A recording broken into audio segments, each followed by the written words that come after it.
Have you ever created a course or a business idea, felt really excited about it for a few weeks or a few months, and then watched it completely stall out? Maybe you have folders full of outlines or ideas, half finished lessons, sticky notes, big ideas that never quite seem to make it across the finish line. Most course creators don't fail because of lack of expertise. They fail because course creation is often as much of a psychology challenge as it is a business challenge. Today's guest is Dr. Stephanie Thrower, a psychologist, business coach, and AI innovator who helps experts create courses and online offers that actually get finished and launched.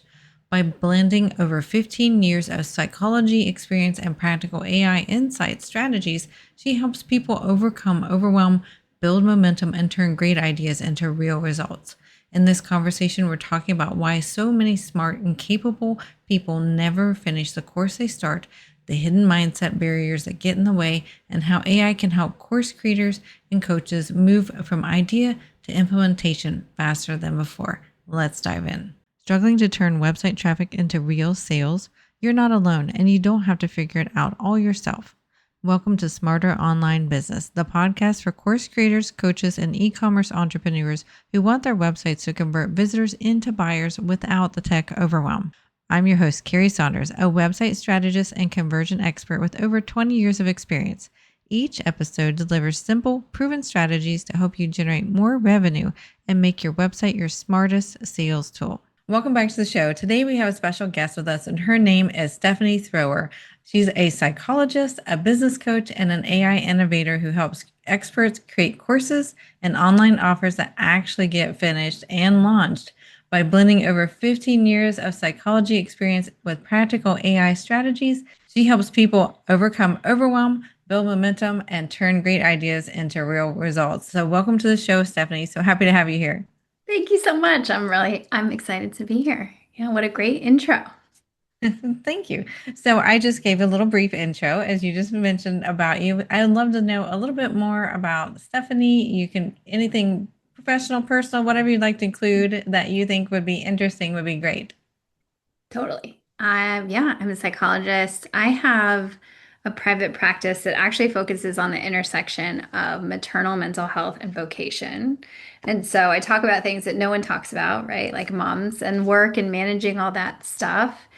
And yeah, somehow in the last couple of years have started to do some AI coaching and helping therapists or other experts start to develop coursework to diversify their income, diversify their tasks too, because like as you know, doing therapy is incredible. It's life-changing even as a therapist, but it also can lead to burnout really easily over time. And so having some other things to do to bring in income, but also to like spread the word of all the work you've been doing is I'm not alone in wanting to do that. And so yeah, I also have three kiddos and have built three businesses.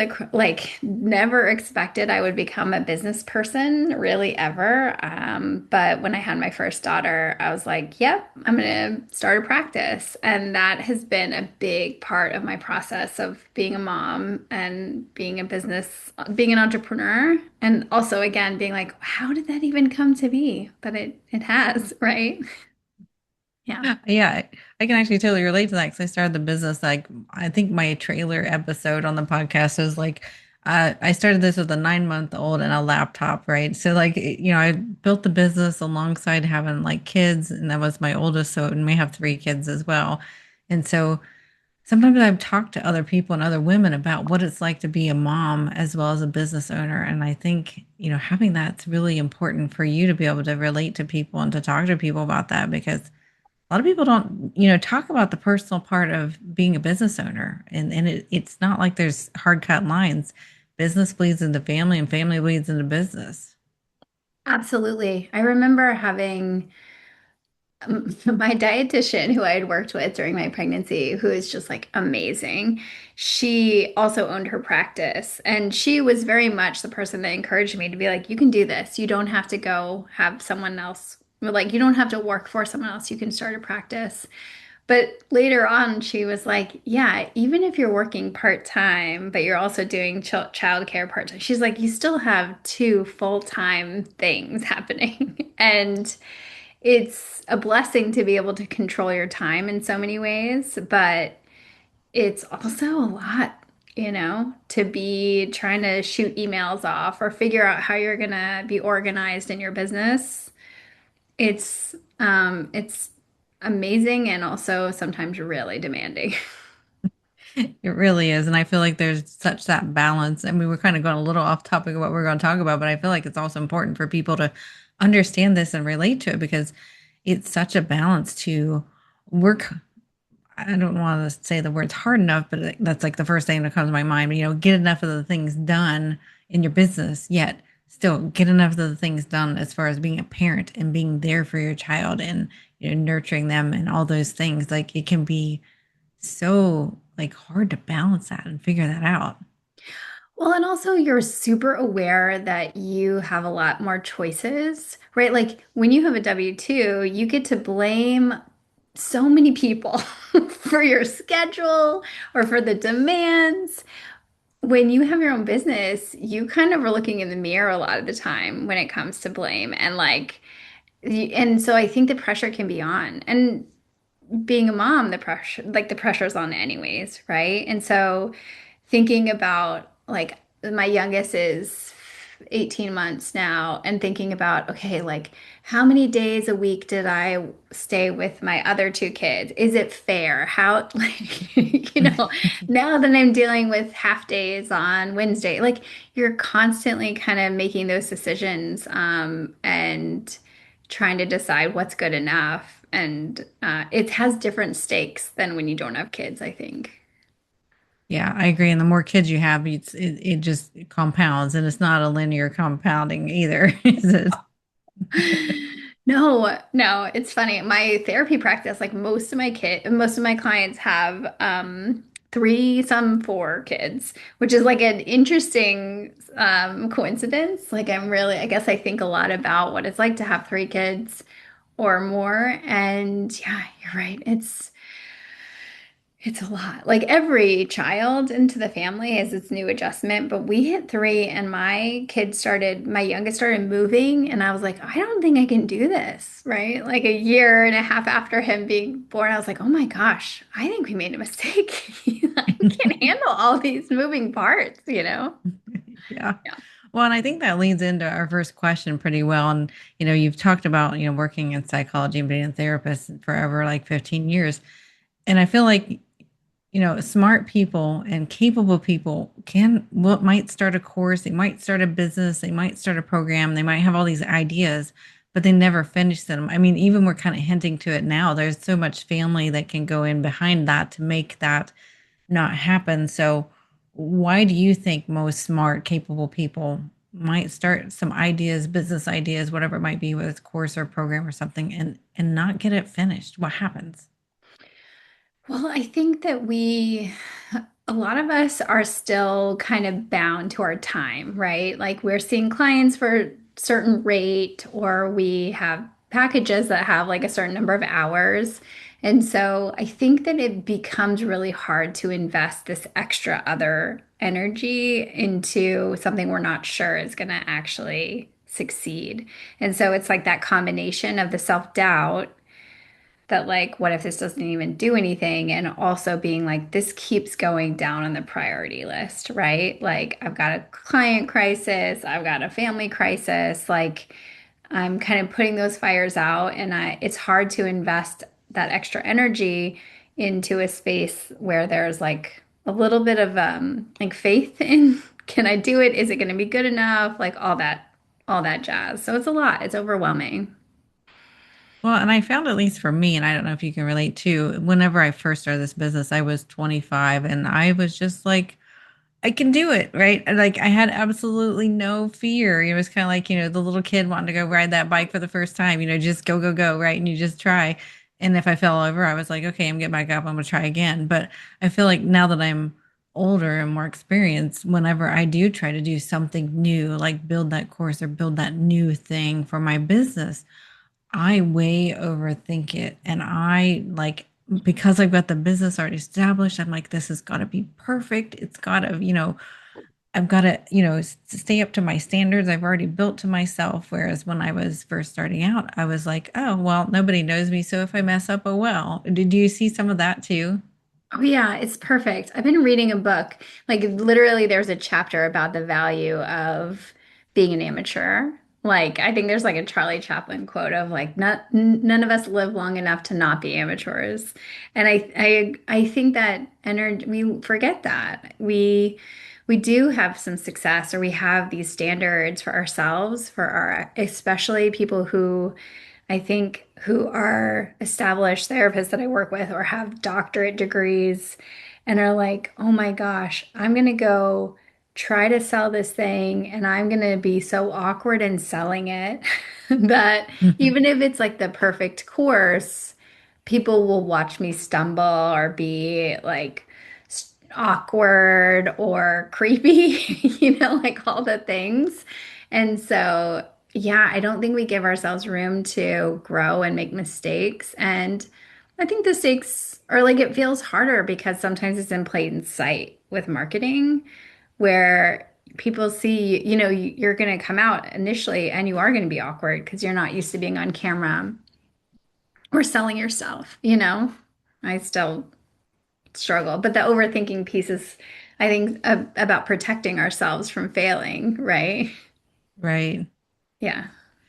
And then I know that like we work with course creators a lot. Half of our business is working with course creators and half is working with e-commerce.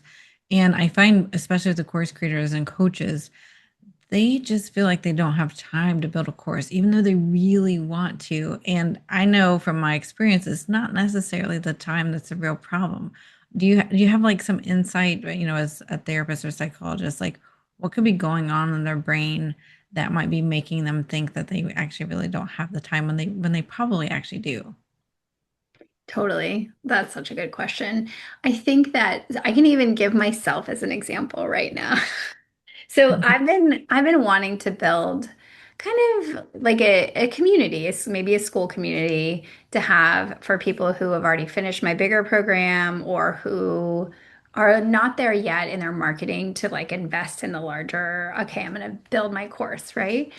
And I have overthunk it, mostly in trying to pack it full of so much information and so much tools and like also be as creative as possible. And as as my experience of being a student, the more complicated a course that I get into, the worse it is, right?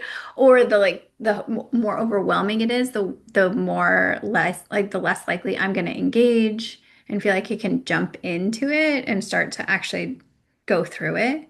So I think we're afraid to not give enough and to show that we're truly experts. And so we just keep designing. They say design at the whiteboard, just like keep trying to redraw it or keep like I think I have 4 lists of what is going to go in this community, like separately written, right? Because the perfect plan is not there. So I think it's perfectionism often getting in the way of just sitting down and doing whether it's recording themselves finalizing the idea, finalizing the decisions on tech, I think that really holds people up, don't you think? Of like, Yeah. should it be this, like this hosting tool or this? And like, I've just told people, store it like you're going to move it. Hmm. And Right. then we can decide late, like we just go with something, right? Yeah. Right. Yeah, and I feel like I know for me, I have my own white level of Go High Level now, Course Creator Suite, but I just what made me actually do it, what made me actually jump into finally finishing it was that Kajabi raised the prices. I was like, I have to do it now because the competitor, if people aren't familiar with Kajabi or Go High Level, one of the competitors decided to raise their prices. I'm like, well, this is the perfect time for me to do it, and I did it, and I did it simple. I did it messy, and it's a thriving community now, and I absolutely love the people in it. But I finally just jumped at the end of last summer because I saw this coming, that the Kajabi price increase, and so I wanted to give people listening to us permission To do it messy. I mean, I've been doing this business, for almost 25 years now, I'll be 25 years in November. And like, I have to give myself permission to do new things messy. And it's really, really hard. I'm a perfectionist. I'm a recovering perfectionist. I try not to be perfect, but it's just in my nature. And I feel like it's in a lot of entrepreneurs' nature to be perfect. And we've just got to do it messy. Wouldn't you agree? Totally. Well, you told me about your Lego houses, right? And so yeah, Yes. like I clocked you right away, right? They're probably beautiful on the shelf and like so intricate, right? And you just kind of revel in like, oh, it's done, right? But the minute someone bangs into it or like, yeah, it's a whole thing. Yeah. Yeah. I mean, yeah, no, that's actually perfect because there's one Lego house that I have displayed in my living room that I think the kids hit it with like a Nerf dart when they were little or something. And there's one missing little stud, and I see it every time I walk by. But that's just, my personality. You've got to realize who you are and who's inside you so that you can work with it. But yes, it bugs me every single time I walk by that Lego Right. building. And that, yeah, that like from a mindfulness standpoint, like that piece is your teacher, right? Your like teacher of how to deal with imperfection in plain Right. sight, right? Yeah, I Yes. mean, I think I absolutely agree. I think that I have lots of questions about your, I love to talk about your white label. But yeah, I think that it's really handy to be able to offer that kind of space for people to just know. And I think Go High Level can be so complicated, so can Mhm. Kajabi, right? But having something where people are coming in and using your white label and saying like, oh, this is I can create courses with this as opposed to like the mess that is all of these. Like Go High Level is so awesome, but if it's not kind of controlled in what you're gonna use, Right. it can be Yes. super overwhelming for someone who just wants to build courses too, right? Yes. Yeah. And that's what I like to tell our members. I'm like, we need to just pick one thing you're working on now because it can do so many things. We're just going to pick one thing. We're going to focus on that and we'll add on to it later. And I just find that that really helps them get that permission to like, okay, I can do this step by step. I can do this kind of messy. I don't have to have all the pieces in place yet before I do the thing. Absolutely. Yeah. I think that's great advice. And then now I know you help with AI and AI is everywhere. And we had a little pre-conversation quickly about AI before we jumped on the call. And AI is everywhere, as we all know. Things are so changing. Claude this, Chat GPT that, and I can't Right. even think of the other names out there. Copilot and Gemini, all the things. Like, where do you see it helping course creators and coaches the most? Because I sometimes find people it hinders them if they're not using it right, but it helps them if they're using it right. So, where do you see it helping them the most, and how can we help direct anybody listening to use it in a way that can help them get the thing done rather than be yet another tech hindrance or another obstacle or overthinker thing for them? Yeah. Well, and then the other category that AI totally brings in is kind of generic Hmm. useless course stuff, right? Right. Because you and I could put a prompt in right now and we would immediately get like almost a whole course built, like by the end of our conversation. But would it have anything of value to it? It depends on what the topic is and how good the prompt is. But yeah, I think two things I think that, I mean, there's a lot to using AI well, but when, for my students, I think AI really helps with speed and courses can be slow, right? Like I think about, the size of courses can all vary, but even sometimes when you're doing a small little thing, it's like buttoning up everything that becomes tricky, right? Of being like, okay, the thumbnail, okay, and this, the videoing that. So it's kind of like a lot of pieces to it, which Hmm. I do love. And when you finish it, you're like, oh, but like big courses, small courses, they all kind of have those components to it, right? And so I think that if we have some space, if we have AI helping us with speed, that can be really helpful for not kind of trudging along too much, right? The other thing that I think is super, I guess I would say three things.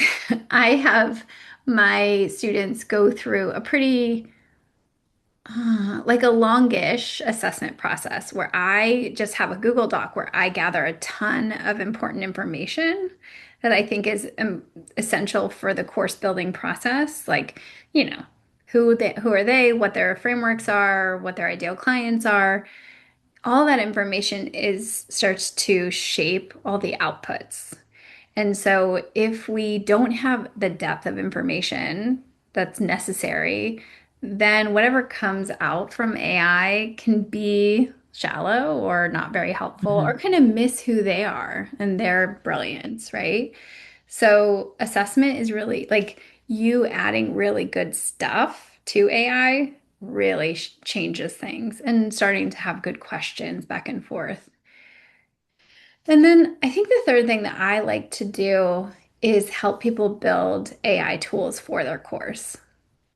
So, what does that look like? I mean, it can be literally having people write prompts for their students so that their own students can be using AI in their learning process. It could be my students creating apps or freebies or quizzes that just kind of make things look more elevated, even if it's not Mhm. like a fancy quiz. But that is a space I really like to nerd out on. How can we make learning for our students just more individualized, more accessible, um, kind of turn things on their head, more creative sometimes? Yeah. So those are the couple. Yeah, when I feel like whenever I've taken like a course or something, the times that I've gotten lots of stuff out of it is when the person teaching the course has really spent that extra time to, add in personalization or add in like some sort of live component to it. And I know you didn't really talk about the live component to it, but I feel like AI can help you get some ideas on how do we add this live component to it so we actually make it more human. Um, what do you think about that? Do you think that that's a good way to use AI? I mean, I know I kind of squirreled there for a minute, but in like my white label of course creator suite, for example, and on my go high level, we will have monthly Q&As where people can jump on the call, ask questions, I answer them, or I will, sometimes have to get back to them because go high level is always changing features. Sometimes I don't know the answer right away.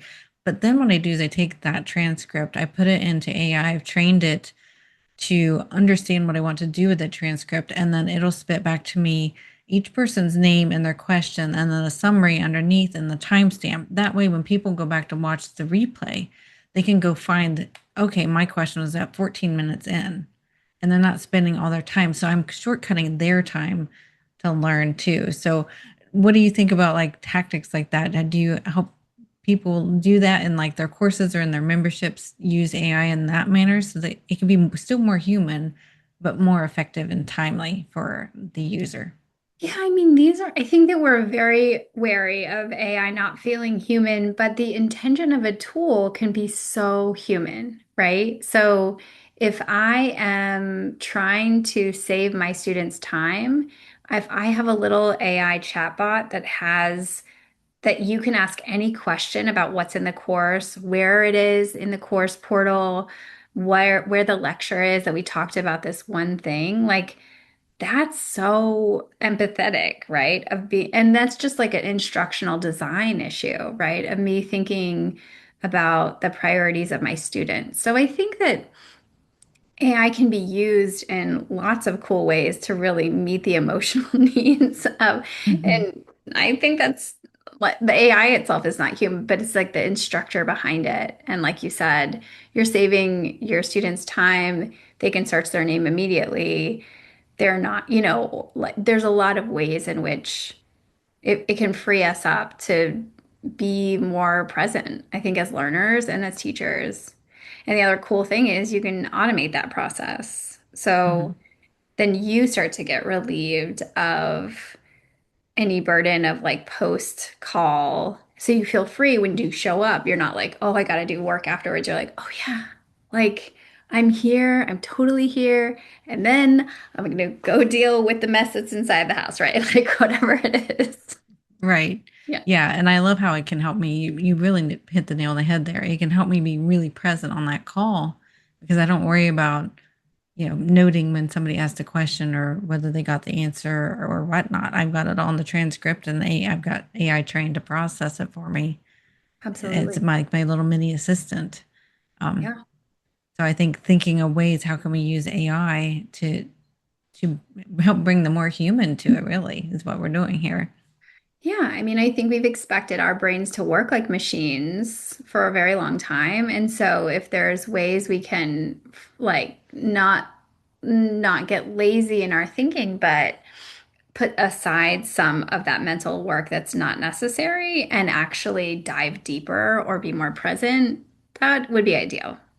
Is that always going to happen? Probably not, right? Sometimes life just like keeps adding demands, to itself. Yeah. Yeah. Well, and I know that you talk on doing digging on you. You talk about creating like an offer ecosystem, not just necessarily a course. And and I think that's really intriguing for those listening because some might have a coaching services or they might just have a course. What's the difference between having that offer ecosystem, not just a course, and why would that matter? How does that help people? Well, I think initially that idea came across because, and it's probably true for me, but people who've been working as therapists for 15 years or more, way more than me, often have like 7 courses in their head, right? And I think that it can feel kind of disparate, like these kind of blobs, right? These topics. And part of my goal in working with people is not only understanding what their framework is, how they understand people change and grow, but like where the courses fit within that process. Maybe some of them can kind of be coming together and some of them, but and then we add like the business component, right? So the business part is sort of like, in this, is there a structure where we can give people tastes or appetizers of our work until they feel really ready or excited to work with us, right? And so I think if we understand where it all fits into the system, that will make us better, probably more confident salespeople, right? So, Right. yeah. So then if somebody's wanting, I can just think, I've got several ideas in my head of offers that we have. How would I go about taking those offers that I already have and maybe some offers I haven't created yet? How would I go about making an offer ecosystem and kind of understanding how they all go together? To make those feeders into, your ecosystem and your world so that you get, the clients that are right for you. This is a cool question. I Mhm. think where my brain is going. So part of my training was in qualitative, like as a qualitative researcher. And so I think in some ways that's why my brain has like really rolled with AI because it's like qualitative research on steroids because it just takes Mhm. words and groups them and analyzes and does it in like a math way, right? But the way that I would probably do that, either if I was having a conversation with someone, I probably would start mapping out their different courses and Mhm. try to understand, do we have a consistent niche or ideal person, or is it more like a method that we have through lines? I would want to understand where these courses connect in themes. And I think AI would be helpful in actually helping a little bit of back and forth. So if you had written description of your offers, I would actually have AI analyze the through lines or the where these offers are similar or different across the way that you help people. And then we might start to puzzle piece them. AI probably won't have the right answer at first, but if you write the prompt in that way, that this is a brainstorming session, I almost want to create a mind map of how these courses relate or don't relate to one another. That's a good start for us to start to like have the back and forth. Of course, a conversation with a human is also helpful. Mhm. Does that Well, sound useful? yeah, no, that is because I mean, as you were talking, I feel like a point to bring up that if listeners didn't catch this is you're basically talking like you're talking to an assistant or to another person to brainstorm. And sometimes people forget that, at least in my experience, when you treat AI like another human, which seems a little weird, but when you're treating it like, that conversationalist, that person you can bounce ideas off of, you end up getting a bit better information back out of it. Because when we talk to a person, many times we're a bit more verbose. We give them all the background information if they didn't have it. We give them like that idea dump and the brain dump. And I feel like AI can take that and condense it and interpret it, kind of like you're talking about. What's the through line for all these ideas? Is it the niche? Is it the method? Like, I hadn't really thought about, our offers might be more about the method than it is who it's for, because we do service, two different kind of online business segments. E-commerce versus, course creators and coaches are kind of different flavors of still an online business, but we still help them. It's all with the method, though. Our connections with method. So hopefully those listening can see that there's different ways we can connect our offers together. It doesn't have to be the target audience. It could be the method that we're doing instead. Totally. Yes. And I think that when we are interacting with the large language models like ChatGPT, Claude, Gemini, like the list goes on, it goes on every day, increases. Um, yeah, practice really does help us get good data back on how these function. They are, I think we've been in the mindset where we've been very efficient in asking questions to Google, right? Just because we're Mhm. like trying to get the answer quick. Right. And um, the more words, the better. You're right. I have taught my students it's actually really good to say, I don't know. And that would Mhm. feel very strange to type into Google search, right?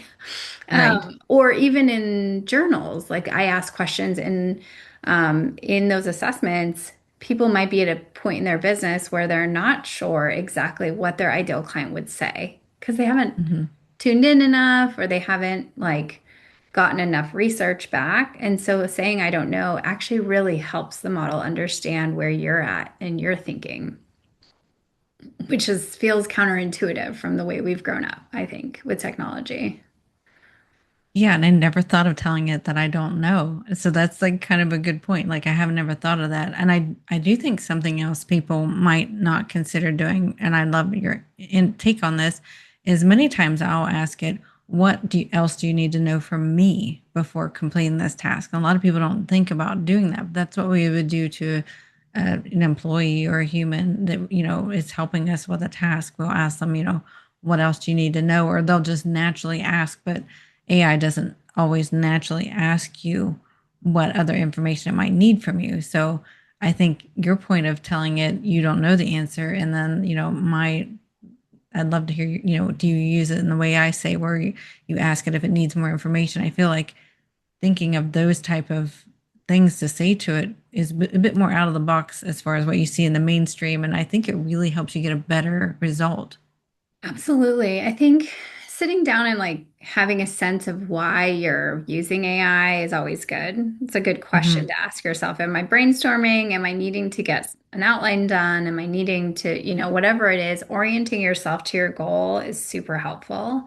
Um, but those are great questions to ask of, what other information do you need to know from me, especially if I'm shooting out a quick prompt where I don't have time to give that much context. Um, what might I be missing from the way that I'm approaching this or the way I'm viewing this subject? Um, what I like to ask, what theoretical models or frameworks is this related to? Sometimes that can tie in. You're asking it to like pull in concepts as opposed to just Reddit opinions, right? Right. And so, like, when we start to add depth to the references or authors that we really respect, if we kind of work from, like, if we in our marketing really like Seth Godin, right? Like, we can pull from those references, and that orients the machine to understand what to focus on. Because so often the results are poor because it's referring to such wide depth or a wide array of information at once. And when you Hmm. start to narrow it, it can be really helpful. Yeah. That's a perfect point, because many times what I'll do is I'll ask it to help me word something with the story brand framework in mind by Donald Miller. So, you mentioning Seth Godin, which is another great author out there. Narrowing it down to, what style, like you said, do you want it to focus on? So that's how I use it, is I'll ask it to do a story brand style wording for whatever I'm asking help with. Yeah, absolutely. And I think that's another piece of that AI really helps course creators because like we can create course for days, but it still tends to not be satisfying unless we sell a course, right? And so that's Right. this other level of, oh my gosh, I made the course. I need to actually know how to sell it and market it. And I think I mean, the best marketers out there, even the ones that use AI, have just been marketers for decades, Hmm. right? Right. And that's not really replaceable, I think, by AI. And you can see the difference. But if it helps a novice, amateur marketer get out there, then that's like the courage we need sometimes to just say like, okay, well, this is good enough copy. I'm going to go for it for now. And then if I post for a month and I get at least data to analyze with Hmm. AI to see what actually worked, what was terrible. Because usually, even with expert marketers, they say that what you think is going to do really well often isn't the thing that does well, right? Right. Yeah. Yeah, and expert marketers are going to do the same thing. They're going to use their best judgment to create a marketing piece, and then they're going to test it and see what works and what doesn't work, and use that data and refine it. Expert marketers don't land it, nail it every single time. Sometimes it's impossible. They may not have enough information, enough data. They're going to make a good, educated direction on it, but it may not nail it right away. So right. And what their job is just to keep posting, right? It's like it's to keep having that content because then they no longer are marketers if they're not doing that. And I think for us in the course space or in other parts of our offers, it's so easy to fall back and kind of be like, well, I made it and but I never talk about it, right? Right? Yeah. Well, and that actually kind of leads into my last question really well. I feel like if someone listening wants to finally finish and launch that course that they've been wanting to do in the next 90 days, like what's the first thing they should do this week? What can we do to help them take that next step to get them towards their goal? Well, maybe I'll talk about two people. One Sure. person who because when you say finally finish, I'm thinking about people I've talked to who say they've already spent a couple hours on outlines or they filmed some things or they have scripts, right? But it's just dragging on their to-do lists forever to like come back to it. So I would go right into ChatGPT or Claude. Hopefully it helps. It's better if you have a paid account. And I would create a new folder and which is like over on the side, you go down and you click new folder, put a title of what that course is, and I would upload all your documents into that folder or into the chat and I would start having conversations with those documents and so with the models with ChatGPT or Claude and say, okay, this is what I've got so far. I kind of forgot where I left off. This is what I think I have to do. What do you see? You can do many things from there. You can start developing tools or developing materials, finishing up those items. You can create a spreadsheet, have AI create a spreadsheet of what's to be done, right? And then you can work together to start to create a plan to set forward. And usually people will find that to be super helpful. For the people who have like not touched it, I actually wouldn't even go into AI at all. I would just go for a walk and I would pull out my phone and have them do a voice memo and just walk for 20 minutes and talk about what their course is about. And then I would take that transcript and then I would put that into AI and have a conversation with it. And, it would be if I gave you a big, long, fancy prompt, it would be like a long conversation where it would take you through, right? But really just having a sense of like, what is this course about? What am I, who are my potentially my ideal clients? What is it going to take to finish? Like, what are all the components that might be involved in this course? And so that kind of starts to get the ball rolling where it's not just in your head. Because so much of working with AI, but also I think, don't you think so much of building a course is about getting it out of your head, Hmm. right? Yeah. And sometimes it's just finding that right next step. We can get so stuck on that right next step. And I feel like both tactics you just gave there can really help us find that right next step and get it out of our head. Yeah. And that's like the whole point is like we want to kind of scale our experience, our knowledge, our wisdom. We want to be able to help people, maybe not, only one to one or like how we, and so yeah, it's a process to do that. And I think kind of respecting that process as valid and kind of hard sometimes is helpful for us. Because sometimes we're like, why is it hard? It's like, well, it can be challenging, right? Yeah, and like we said in the beginning of the episode, we feel like we can feel so alone sometimes doing these things, and we need that extra voice or person to like talk these things out. And sometimes AI is the right one, sometimes it's a real real person that we need to talk things out through to get to that right next step and to stop overthinking and stop procrastinating. Totally. Yeah. So then I know you have a really cool free quiz for us. You want to tell us about that? And we will make sure to post that link in our show notes. I've made so many quizzes. I don't even know when I sent the person I uploaded. But no, Well, this one's for gaining momentum and finishing and selling our course. So it kind of yeah. goes along with our last one. Totally. Yeah. I think that, so this is a super quick, maybe 6-minute quiz. Some of it are open. And this is an example of something you can create for your course too, which is really cool. I used Base 44 to vibe code, which is just like saying a thing and then an app being created out of code.